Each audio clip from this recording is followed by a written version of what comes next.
I love working with designers like you. Works with many different resources. Of course, the earlier the better is going to be the best option for people. You have to come in and you're reactive instead of proactive. Yeah, and you have to work around what's already there sometimes. And like you said, I'm sure redoing something is a challenge. And, you know, we all know people don't like to do that.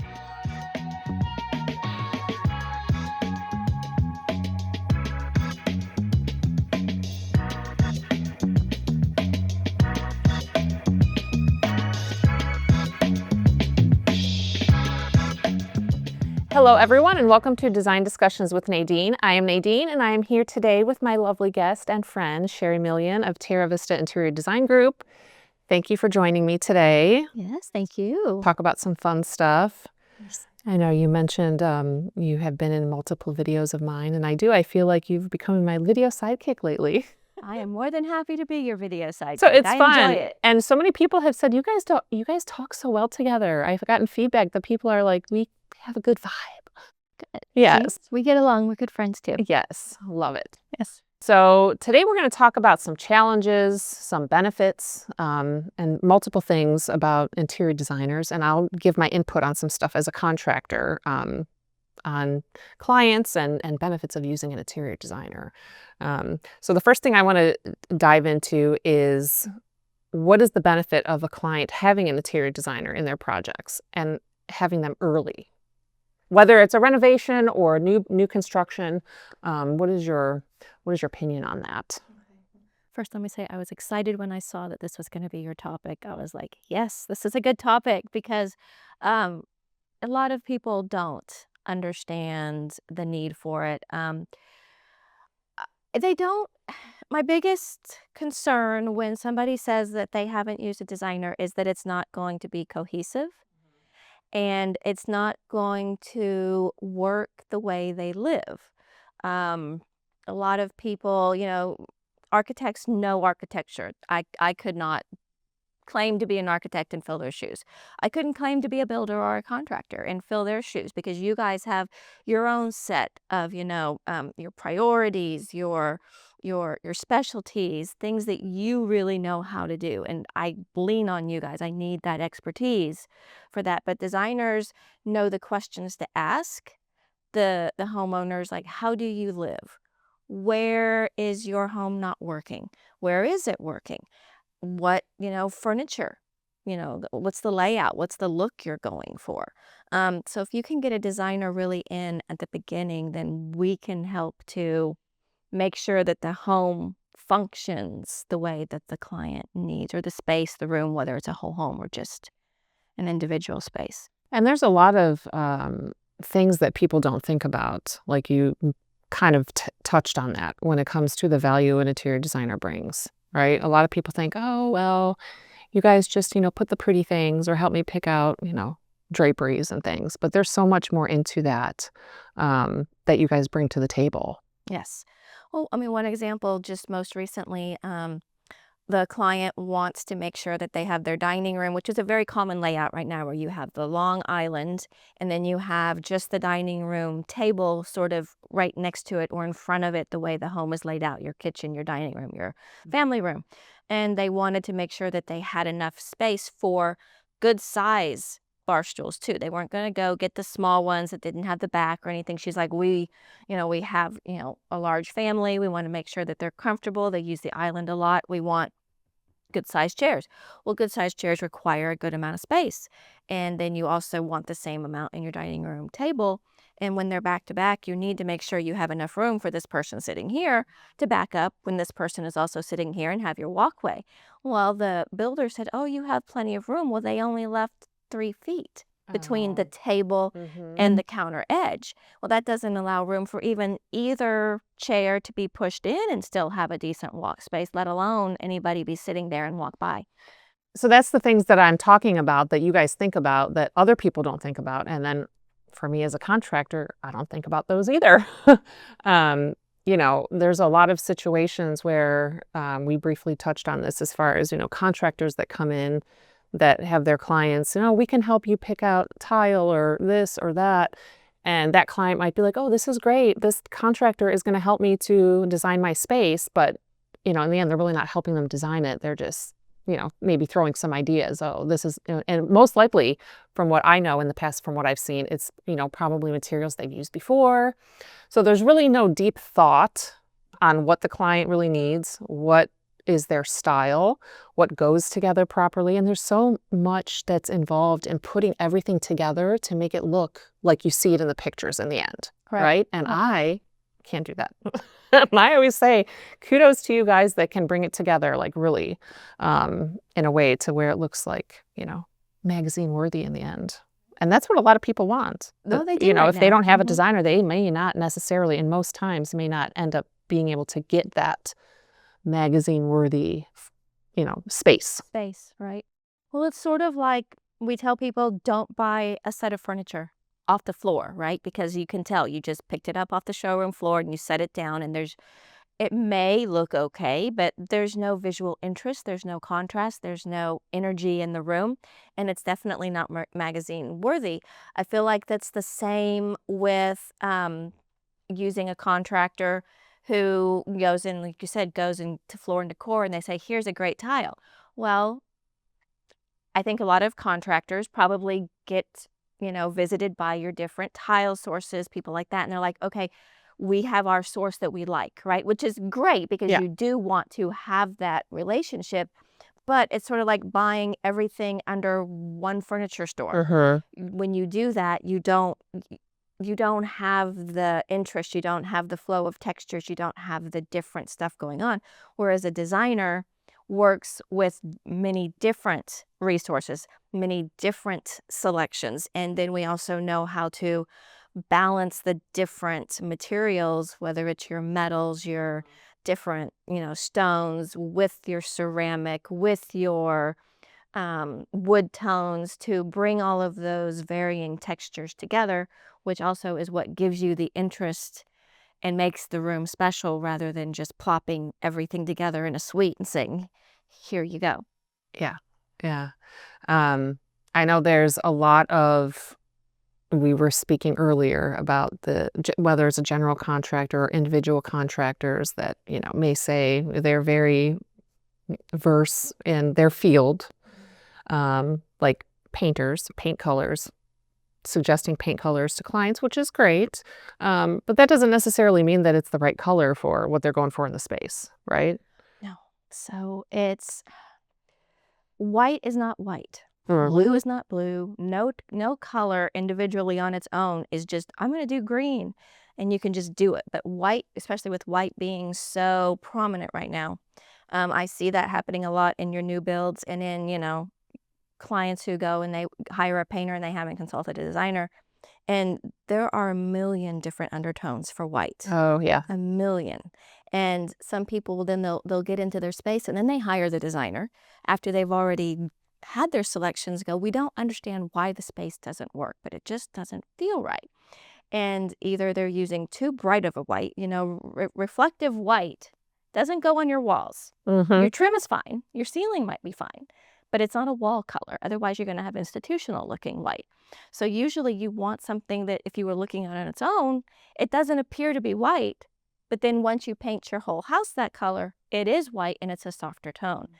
And they'll have pink undertones with green undertones, with purple undertones, and all these whites. You're like, well, we painted our house white. Why doesn't it flow? Well, because you didn't have somebody working with you who understood that there are different undertones that you need to make sure that they're the same undertone or it's not going to work. And the sheen makes a difference on paint too, The sheen depending makes on a how it's going to difference. look. Right. But a lot of people think flat. They want their whole house painted flat because that's the end thing now. Well, maybe you do, but a lot of times flat, if you've got a lot of kids running around and it's a high traffic area, flat isn't necessarily the best color for your walls. And maybe you want it to be a semi.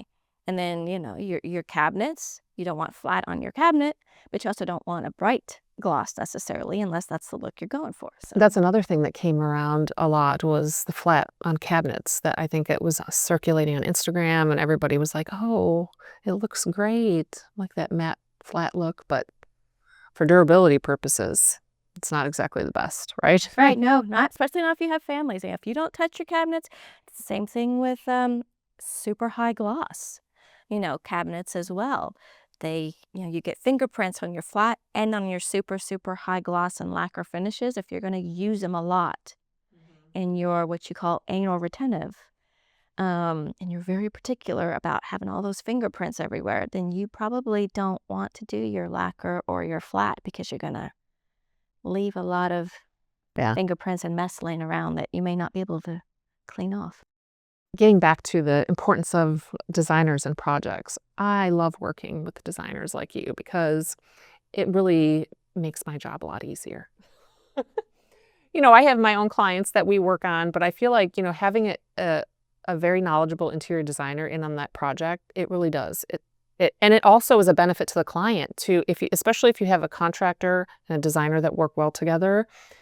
It's a very seamless flow for the client where we can solve problems, work together without necessarily having to go to the client nonstop with questions. It's kind of like a team effort. So that's something for clients to think about too when they're looking to do renovation or a build, that having that good relationship between the designer and the contractor, that it's going to help them to have less stress. Yes, I totally agree. I couldn't agree more. I've worked on projects where they've hired a contractor on their own, and we're more than happy to work with them. And sometimes it does work out, but sometimes when a client has already hired the contractor, it's a contractor who doesn't necessarily work with designers. And so they're not as familiar with the process, not as familiar with some of the finishes and things like that. So it's not that it doesn't work, but it can slow down the process and can make it a little bit harder because they're not as let's just say familiar with reaching out and asking questions and working through. So it is nice when you have that relationship already, because it is sort of like a shorthand, right? It's like, oh, I already know what Nadine's going to say. I know what her process is. I know what the quality of work is. You can trust it. And it's kind of the same thing with the designer, right? You know that we're going to respect the budget. We're going to respect your process. And I enjoy it because I'm like, okay, well, can I do this? Where I like to bring a contractor in and say, I had this design idea, but is it possible? Because you don't want to waste your client's money by creating a design and then come to find out after you've proposed it and after you've sold it that it doesn't work. So again, having that relationship at the beginning and knowing how to work together and talk together and, bounce ideas off and when to push each other, when to not push each other. And then when you, of course, run into little bumps in the road, it makes it a lot easier to, be able to communicate and solve those problems. Because as we know in construction and design, things happen, right? No, I learn a lot from the contractor. It's valuable to problem solving skills and being able to problem solve together. Yeah. You've got your experience, I've got my experience on the other end, so we work together really well to be able to solve the issue and come up with the best solution for the client. Yeah. And then going back to bringing the interior designer in early on the project, I have spoke to other designer friends, and they have had situations where they were brought in really late on projects. And I think that, of course, the earlier the better is going to be the best option for people. But I think there definitely would be a lot of challenges then jumping in at the end. Of course, in the end, it's always going to benefit the client, right? But what are some major challenges where someone brings you in pretty late into a project where you said they already hired a contractor? I mean, the construction kind of is already underway, where you haven't really been able to put your input on things. What are the challenges there? So I think one of the biggest challenge that I've noticed is a lot of the design process has turned towards end, and it's a plus for the client if they'll bring a designer in right away because they get the design all created before construction works, right? So you have the rooms designed, you already know it's the best layout, you 9 times out of 10 already have your finishes, all of the things that need to be selected. At least they're selected, if not ordered. A lot of times they're also ordered and hopefully on site or coming in. If you haven't hired a designer and you've already started the construction process, then the designer's coming in and they're like, okay, well, maybe that wasn't the best design, but now we've got to figure out how to make it work. And so you're sort of designing in what I call a fishbowl, so to speak. So you have to come in and you're reactive instead of proactive. Oh, you need this tile now. Let's go find what we can get. It may not be what you would have liked to have had originally, but you got to get what's in stock. And then maybe that's a lot of the biggest problem I've noticed is that I don't think there's a lot of newer designers coming in who have worked in the past where that was the norm. We were brought in afterwards. And so we were sort of more used to designing, shall we say, on the fly. On the fly, yeah. Right? And I'm good at that. I know that, and that's a good skill that I have because I've done it in the first half of my career. So a lot of designers don't necessarily know how to do that either. So again, you're getting the wrong undertones. You're getting selections you don't want. You're getting selections that don't flow together. Your design, once you do the kitchen and then you're going into this space, maybe it's not designed to where they flow together. And so that's, I think, my biggest thing I've noticed is that it's a design on the fly and it's a reactionary rather than a proactive and really having the design in the end that's best suited for the home and for the client. It makes it harder. And you take a lot more time. It's like 2 or 3 times the amount of time because sometimes you have to redo it. Yeah, and you have to work around what's already there sometimes. And like you said, I'm sure redoing something is a challenge. And, we all know people don't like to do that. Yes, that's right. But sometimes to get what they want in the end, you have to do things sometimes that aren't necessarily favorable. Right. Yeah. So if the client will hire you ahead of time and bring you in ahead of time, it's better for them because they're saving a lot of money rather than, again, having to kind of jump through hoops, get things done fast, maybe not done on time, prolong the project because you're having to wait for things maybe to come in where you didn't have to. And then your trade ends up going off to some other job because they're waiting on you. And by the time you're ready, that's something I know that we don't like that at all. You don't like. Contractors don't like that at all. I've heard. It's speed is key for me. Of course, that doesn't sacrifice quality or anything, but so yeah, those kind of things would be a challenge for me because, as you know, after working with me, I have a system of the way I do things, and so got to keep it moving. That's how I'm able to accomplish getting things done in a speedy manner. But again, in the end, it's always about the quality and it's about, making the client happy. So if we're in a situation where something like that happens, it's kind of like, because I've had that happen in the past where somebody would be like, oh, should I bring in a designer? We're pretty much almost done with or halfway done with things. And then it's almost like, did somebody give you that idea after the fact or what happened there? You need to hire the right designer for that. One, I know a lot of designers that just flat out won't do it. And others that will do it, but again, don't have the experience with it. And that can ruin the project as well, because when you don't have somebody who knows how to come in on a project and how to pull it together and do it in a reactionary rather than a proactive process, then it can make the project worse as well rather than, helping to clean it up. Yeah. So you need to make sure, which then can cost you more too, because someone who has more experience, you're going to pay for that experience for someone to come in and know how to work together and tie it all together and make it right. Plus, you're going to probably get charged an hourly rate rather than your flat fee because, again, it takes longer. So more brain power to figure it out. That's right. So I know there's another challenge here when it comes to, working with trades after you do your design and getting pushback from that. So I know that's a pretty challenging thing. So let's talk about that a little bit. That is challenging. So our goal is to, again, design a space, whether it's a kitchen or a bathroom. And it happens a lot in kitchens and bathrooms and it happens a lot with the cabinet builder, the people who are building the millwork and stuff. And our goal is to design something that works and functions really, really well for the client. And I take a lot of time when I'm with the trades to really ask them, am I designing something that works for you?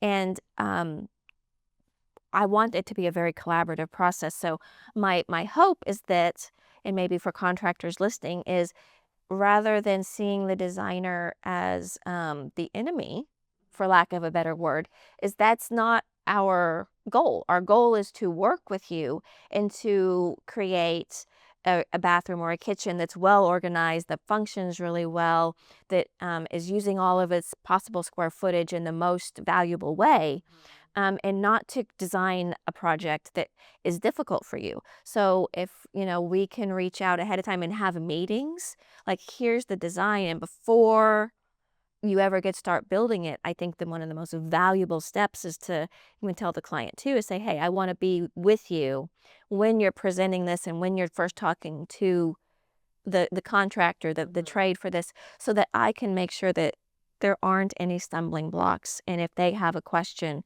we can work through it together.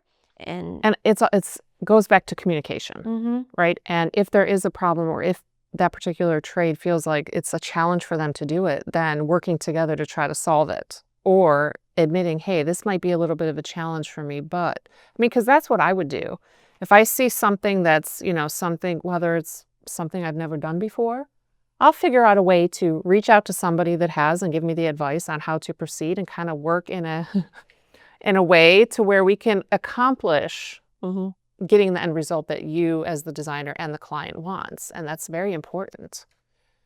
But I think sometimes people might feel like they're being told what to do, or maybe if they feel inferior of something that they really can't do, and then they lash out. And that's not, that's doesn't accomplish anything. Doesn't accomplish anything. And it goes two different ways. I've had it both ways, where one contractor, I think it was about 20 years ago, I was designing a conference room, and I wanted to be, very clean, streamlined, bold design. And so I designed these sets of, drawers going down this long wall. And I think I had them at like 5 foot wide. I didn't know at the time that you couldn't design drawers to be 5 foot wide and them not sag, right? I didn't know.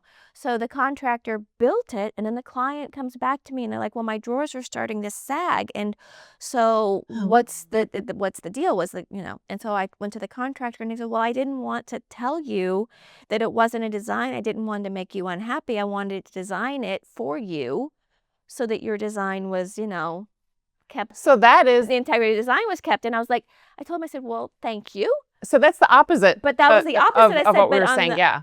But the opposite worked out now, is that now you and I both look like we don't know what we're doing. I said, next time I would prefer you to communicate with me. I need to learn. I don't know everything, and I don't pretend to know everything. So again, it's that communication that, don't think that maybe the designer doesn't know what can and can't be done. So please reach out and tell us, because we should hopefully be willing to listen and to learn and to get that feedback, so that our designs are better and grow and improve as well.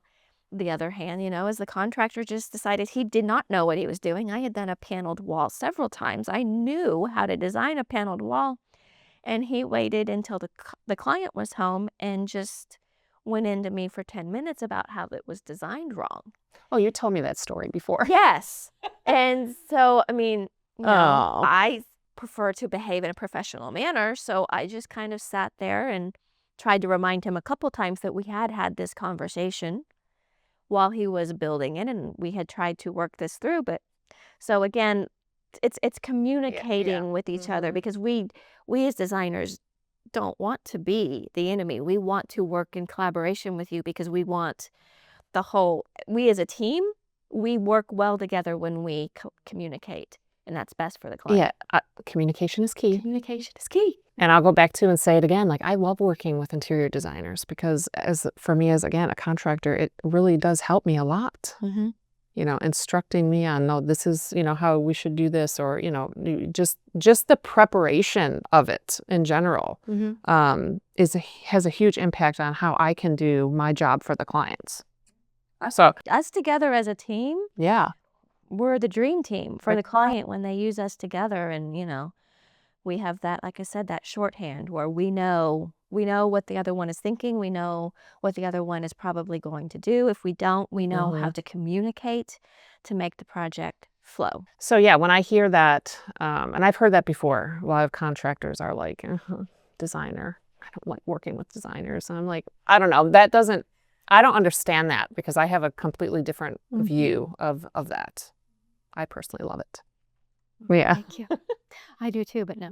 Like I said, when you find the contractors that we can work cohesively and on a consistent basis, it works really well for the client. They get the best result. Yes, and that's the important part, right? That's right. Well, I think we'll wrap it up here. Thank you so much for coming, and I hope everybody enjoyed this and got some good tips and, enjoyed the episode, and you'll be back again, I'm sure. I just mentioned we're going to bring you back for a couple more episodes here soon for some other fun topics. I'm looking forward to it. Great.